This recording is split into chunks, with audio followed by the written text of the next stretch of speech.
हरे कृष्णा सभी भक्तों को राधे राधे। तो आज मैं श्रीमद् भागवत महापुराण का 10वां स्कंद का सालों के साथ यादवों का युद्ध के बारे में कथा पढ़ रही हूँ। तो पहले भगवान नाम ले लूँ। श्रीमन्नारायण नारायण श्रीमन्नारायण नारायण श्रीमन्नारायण नारायण जय जय नारायण नारायण श्रीमन्नारायण नारायण श्रीमन्नारायण नारायण श्रीमन्नारायण नारायण जय जय नारायण नारायण। श्री कृष्ण गोविंद हरे मुरारे हे नाथ नारायण वासुदेव। श्री कृष्ण गोविंद हरे मुरारे हे नाथ नारायण वासुदेव। हे नाथ नारायण वासुदेव।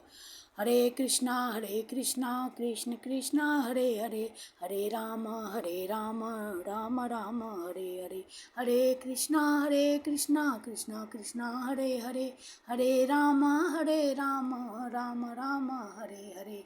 हरे कृष्णा कृष्ण कृष्ण हरे हरे हरे राम राम राम हरे हरे। बोलिए सद्गुरुदेव भगवान की जय।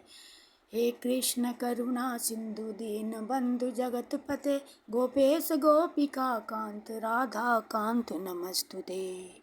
बोलिए श्रीमद् भागवत भगवान की जय। श्री लक्ष्मी नारायण की जय। द्वारकाधीश की जय। साधु संतों की जय। भक्तों की जय। सद्गुरुदेव भगवान की जय। गुरुदेव महाराज की जय। बोलिए श्रीमद् भागवत भगवान की जय। सद्गुरुदेव की जय। भगवान वेद व्यास की जय। सुखदेव जी महाराज की जय। जय जय श्री राधे जय जय श्री राधे जय जय श्री राधे श्याम। सालों के साथ यादवों का युद्ध। श्री सुखदेव जी कहते हैं, परीक्षित, अब मनुष्य की सी लीला करने वाले भगवान श्री कृष्ण का एक और भी अद्भुत चरित्र सुनो। इसमें यह बताया जाएगा कि सौभ नामक विमान का अधिपति शाल्व किस प्रकार भगवान के हाथ से मारा गया। शाल्व शिशुपाल का सखा था और रुक्मिणी के विवाह के अवसर पर बारात में शिशुपाल की ओर से आया हुआ था। उस समय यदुवंशियों ने युद्ध में जरासंध आदि के साथ साथ शाल्व को भी जीत लिया था। उस दिन सब राजाओं के सामने शाल्व ने यह प्रतिज्ञा की थी कि मैं पृथ्वी से यदुवंशियों को मिटाकर छोड़ूंगा। सब लोग मेरा बल पौरुष देखना। परीक्षित, मूढ़ शाल्व ने इस प्रकार प्रतिज्ञा करके देवाधिदेव भगवान पशुपति की आराधना प्रारंभ की। वह उन दिन में केवल एक बार मुट्ठी भर राख फाँक लिया करता था। यूँ तो पार्वती पति भगवान शंकर आशुतोष हैं और धरदानी है, फिर भी वे शाल्व का घोर संकल्प जानकर 1 वर्ष के बाद प्रसन्न हुए। उन्होंने अपने शरणागत शाल्व से वर मांगने के लिए कहा। उस समय शाल्व ने यह वर मांगा कि मुझे आप एक ऐसा विमान दीजिए जो देवता, असुर, मनुष्य, गंधर्व, नाग और राक्षसों से तोड़ा न जा सके, जहाँ इच्छा हो वहीं चला जाए और यदुवंशियों के लिए अत्यंत भयंकर हो। भगवान शंकर ने कह दिया, तथास्तु। इसके बाद उनकी आज्ञा से विपक्षियों के नगर जीतने वाले मय दानव ने लोहे का सौभ नामक विमान बनाया और शाल्व को दे दिया। वह विमान क्या था, एक नगर ही था। वह इतना अंधकारमय था कि उसे देखना या पकड़ना अत्यंत कठिन था। चलाने वाला उसे जहाँ ले जाना चाहता वहीं वह उसके इच्छा करते ही चला जाता था। शाल्व ने वह विमान प्राप्त करके द्वारका पर चढ़ाई कर दी, क्योंकि वह वृष्णिवंशी यादवों द्वारा किए हुए बैर को सदा स्मरण रखता था। परीक्षित, शाल्व ने अपनी बहुत बड़ी सेना से द्वारका को चारों ओर से घेर लिया और फिर उसके फल फूल से लदे हुए उपवन और उद्यानों को उजाड़ने और नगर द्वारों, फाटकों, राजमहलों, अटारियों, दीवारों और नागरिकों के मनोविनोद के स्थानों को नष्ट भ्रष्ट करने लगा। उस श्रेष्ठ विमान से शस्त्रों की झड़ी लग गई।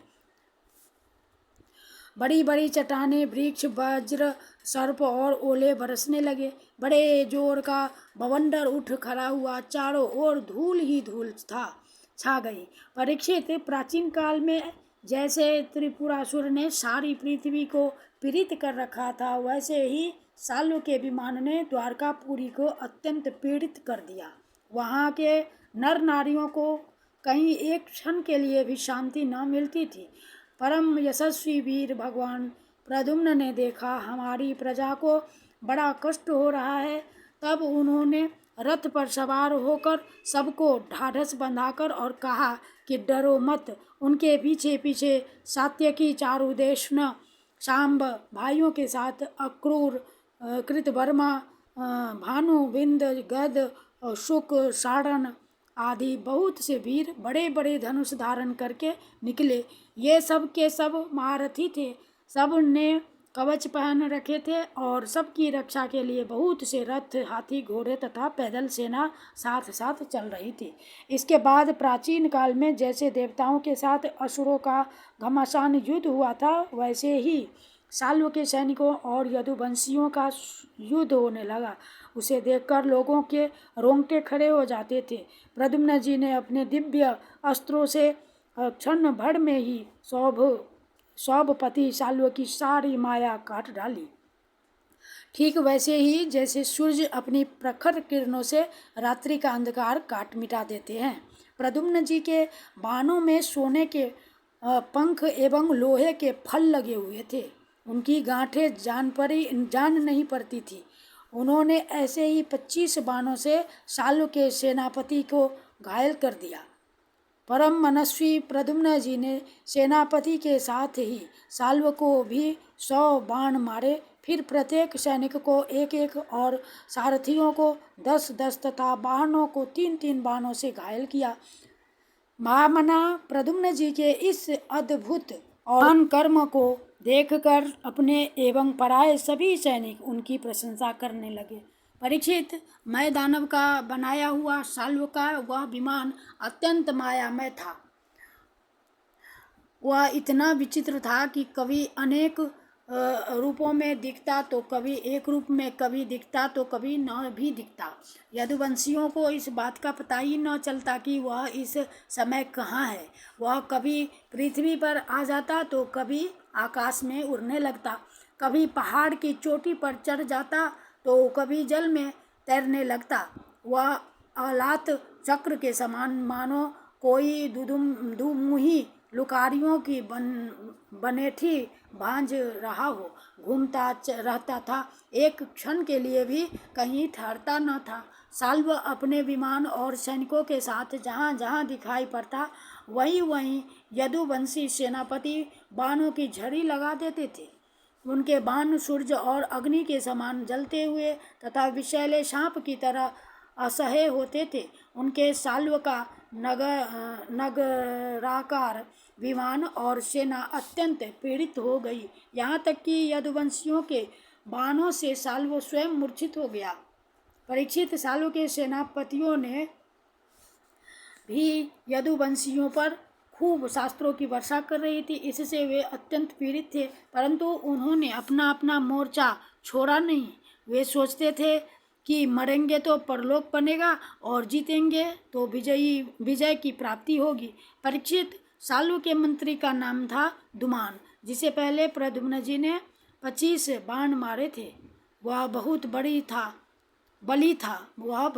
था। उसने झटपट प्रद्युम्न जी पर अपनी फौलादी गदा से बड़े जोर से प्रहार किया और मार लिया कहकर गरजने लगा। परीक्षित, गदा की चोट से शत्रु दमन प्रद्युम्न जी का वक्षस्थल फट सा गया। दारुक का पुत्र उनका रथ हाँक रहा था। वह सारथी धर्म के अनुसार उन्हें रणभूमि से हटा ले गया। 2 घड़ी में प्रद्युम्न जी की मूर्छा टूटी। तब उन्होंने सारथी से कहा, सारथे, तूने यह बहुत बुरा किया। हाय हाय, तू मुझे रणभूमि से हटा लाया। सूत, हमने ऐसा कभी नहीं सुना कि हमारे वंश का कोई भी वीर कभी रणभूमि छोड़कर अलग हट गया हो। यह कलंक का टीका तो केवल मेरे ही सिर लगा। सचमुच सूत, तू कायर है, नपुंसक है। बतला तो सही, अब मैं अपने ताऊ बलराम जी और पिता श्री कृष्ण के सामने आकर क्या कहूँगा। अब तो सब लोग यही कहेंगे ना कि मैं युद्ध से भाग गया। उनके पूछने पर मैं अपने अनुरूप क्या उत्तर दे सकूँगा। मेरी भाभियाँ हंसती हुई मुझसे साफ साफ पूछेंगी कि कहो वीर, तुम नपुंसक कैसे हो गए। दूसरों ने युद्ध में तुम्हें नीचा कैसे दिखा दिया। सूत, अवश्य ही तुमने मुझे रणभूमि से भगाकर अक्षम्य अपराध किया है। सारथी ने कहा, आयुष्मान, मैंने जो कुछ किया है सारथी का धर्म समझकर ही किया है। मेरे समर्थ स्वामी युद्ध का ऐसा धर्म है कि संकट पड़ने पर सारथी रथी की रक्षा कर ले और रथी सारथी की। इस धर्म को समझते हुए ही मैंने आपको रणभूमि से हटाया है। शत्रु ने आप पर गदा का प्रहार किया था जिससे आप मूर्छित हो गए थे। बड़े संकट में थे, इसी से मुझे ऐसा करना पड़ा। इति श्रीमद्भगवते महापुराणे पारमहंस्याम संहितायां दशमस्कन्धे उत्तरार्धे शाल्वयुद्धे खट्सप्ततितमो अध्यायः। श्रीकृष्ण अर्पणम्। श्री कृष्ण गोविंद हरे मुरारे हे नाथ नारायण वासुदेव। हरे कृष्णा कृष्णा कृष्णा हरे हरे, हरे राम राम राम हरे हरे, हरे कृष्णा कृष्णा कृष्णा हरे हरे, हरे राम राम राम हरे हरे, हरे कृष्णा कृष्णा कृष्णा हरे हरे, हरे राम राम राम हरे हरे। हरि बोल हरि बोल। जय जय श्री राधे, जय जय श्री राधे, जय जय श्री राधे। तो भक्तों, अभी ये छोटा सा कथा है। अब इसका आगे जो है सो साल्व का उद्धार की कथा है। तो अब आगे दूसरा फिर वीडियो बना रही हूँ, उसमें ये पूरा कथा रहेगा। तो ये छोटा सा ही है, आप लोग ज़रूर सुनिएगा। ये सुनिए, ये आधा है, फिर दूसरा अपलोड करूँगी, वो पूरा रहेगा। तो धन्यवाद, आप लोग सुनिए ज़रूर। जय श्री कृष्ण, राधे राधे।